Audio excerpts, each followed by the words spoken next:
on a hunt. Our horses got spooked.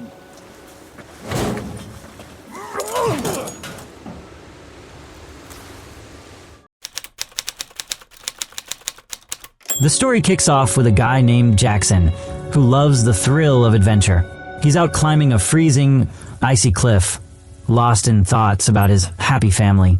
Just as he's taking a break, his friend Bill calls him up. Bill asks if he could guide someone on a hunting trip, since Jackson used to be a Marine and now works as a nature tour guide. After finishing his climb, Jackson heads home, but what he finds there shocks him. His wife is with another man. Jackson's anger takes over, and a fight breaks out between the two men. But surprisingly, his wife doesn't seem to feel guilty. Instead, she snaps at Jackson for being away so much, hands back her wedding ring, and even hits him with a pan.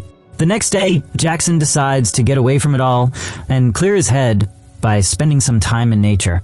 While out there, he spots a peaceful group of deer grazing, and it brings him some calm. It's just the break he needed. Feeling a bit more at ease, Jackson figures it's time to catch up with Bill. He heads into town, checks into a hotel, and as he's about to go into his room, a gorgeous woman walks out of the one next door. She gives him a curious look, and immediately, Jackson's interest is piqued. Meanwhile, up on a nearby hill, a group of mercenaries is on the hunt for a pilot. They've got intel that the pilot's plane went down in the area, and they're looking for a suitcase with cash and important documents that the pilot had with him. Later, Jackson finds himself at a bar grabbing a drink. To his surprise, the beautiful woman from the hotel is there too, working as a waitress.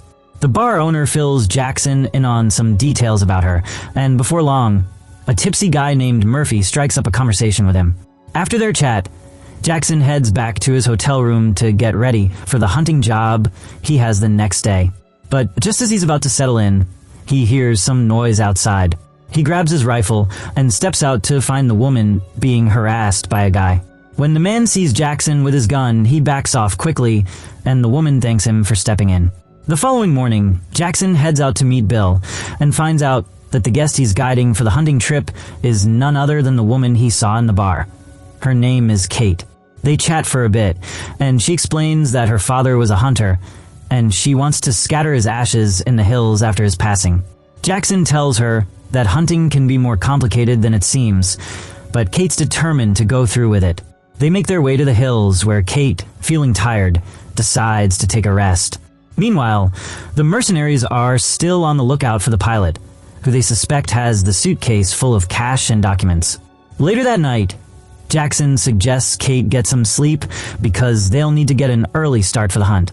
Kate, however, proposes they split up to cover more ground. Jackson refuses, knowing it would be too risky for her to go alone. He feels responsible for her safety, so they agree to stick together. Afterward, Jackson spends some time thinking about his own family. He recalls moments with his daughter, like when they played softball, but also remembers the tragic day she was hit by a reckless driver and how that event strained his relationship with his wife.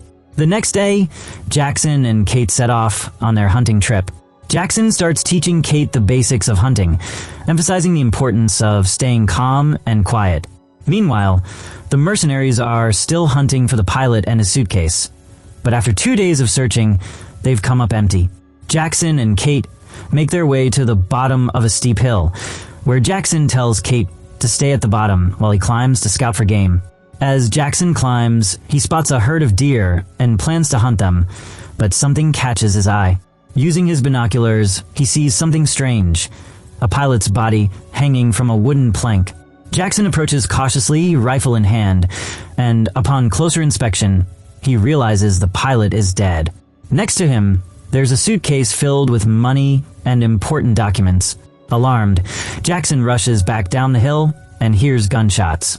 It turns out Kate was testing a rifle, but Jackson quickly tells her to head back to the tent since it's getting dark.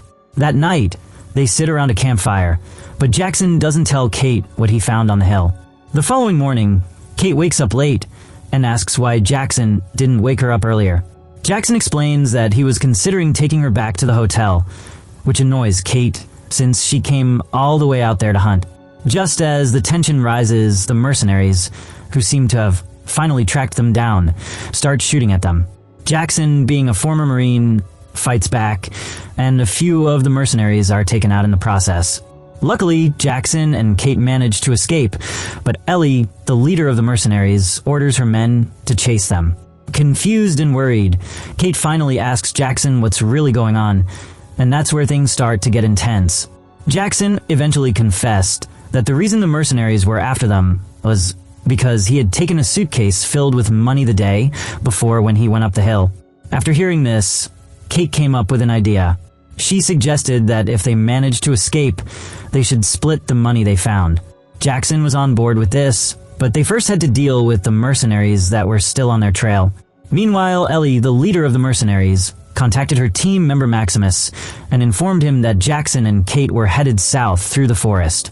Maximus rushed to follow the instructions and track them down. As Jackson and Kate were making their way through a narrow street, they suddenly heard the sound of motorcycles in the distance. Jackson quickly realized it was the mercenaries on their bikes, so he told Kate to take cover in the trees and keep her rifle ready while he handled the situation. Jackson's instinct was right, as two mercenaries soon appeared on the road. He pretended to be unarmed, giving them his back, but just as they got close, Kate shot at them from behind the bushes, taking them down. Before they could even celebrate, another soldier grabbed Kate, aiming his gun at her. But Jackson was quick to react and shot that soldier, saving Kate from harm. As they were about to leave, more mercenaries appeared, and another fight broke out. Jackson fought them off, showing incredible skill. Once again, Kate was stunned by his abilities and asked him what his deal was. How was he so good with weapons? Jackson finally explained that he used to be a Marine, but chose to retire and become a tour guide. With the mercenaries temporarily out of the picture, they kept moving. They soon reached the edge of a river and noticed a steep cliff nearby.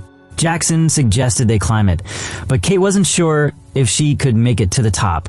Jackson reassured her, saying he would go first and secure a rope for her. Just as he was about to reach the top, Maximus ambushed Kate. The two of them got into a serious fight, with Kate putting up a tough resistance, but Maximus was no slouch. As they fought, Jackson took the shot from above and hit Maximus, forcing him to retreat. Kate, with Jackson's help, finally made it to the top of the cliff. The two of them continued their journey, but Kate was badly injured from the fight. Jackson quickly took care of her wounds, tying up her injured leg and offering some basic first aid. They pressed on, eventually reaching an old tree on top of a hill. Jackson decided to hide the suitcase of money there, planning to retrieve it later when the situation calmed down. After securing the money, they decided to head back to the hotel. That night, they took a break, but the next day, things took a turn for the worse. Ellie and her team had tracked them down, and they found themselves trapped at the edge of a cliff. With no other option, Jackson and Kate made the desperate decision to jump into the river. Luckily, they managed to survive the jump, though they were left drifting downstream. Ellie, unable to follow them, went back to update Maximus on their location. Meanwhile, Jackson and Kate made it to the riverbank and started walking through a dry, grassy area. Eventually, they came across a road, and Jackson flagged down a passing car, hoping to get a ride. To their surprise, the driver was none other than Murphy, the guy from the bar. He happily offered them a lift. However, things took an unexpected turn when Murphy, in his excitement, accidentally knocked Jackson out cold, causing him to faint. Murphy told Kate to get in the car, and before long, Jackson and Kate woke up, tied up in a room. Murphy appeared and demanded to know where the suitcase of money was. He had information about it, but Kate refused to reveal its location. In a fit of anger, Murphy woke Jackson up and tied him up, intending to hurt him if he didn't talk. Jackson, however, wasn't about to give in.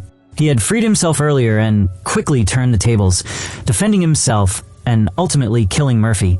After taking care of Murphy, Jackson rushed to free Kate, and the two of them hurriedly left the place. But just as they were about to escape, Ellie and Maximus showed up, still determined to catch them. A fight broke out between the four of them, but Jackson and Kate managed to defeat Ellie and Maximus once again. With the mercenaries out of the picture, they finally had a chance to relax and enjoy the money without anyone coming after them. Kate, grateful for everything Jackson had done, thanked him for the wild ride and the unforgettable hunting experience. The next day, they returned to the hill to retrieve the suitcase of money. They were ready to split the cash evenly, but as they opened the case, Kate shocked Jackson. Instead of money, there was a box containing her father's ashes. But as she revealed the ashes, Jackson realized too late that there was a gun hidden inside. Kate turned on him, shooting him and revealing her true colors. She was a mercenary from a different group, using Jackson to get to the money. After killing Jackson, Kate left with the suitcase, leaving the audience with a final, bitter lesson: never trust a beautiful woman with a box of ashes. It's a harsh reminder that appearances can be deceiving, and betrayal might be lurking right behind the most innocent-looking faces. And just like that, the movie ends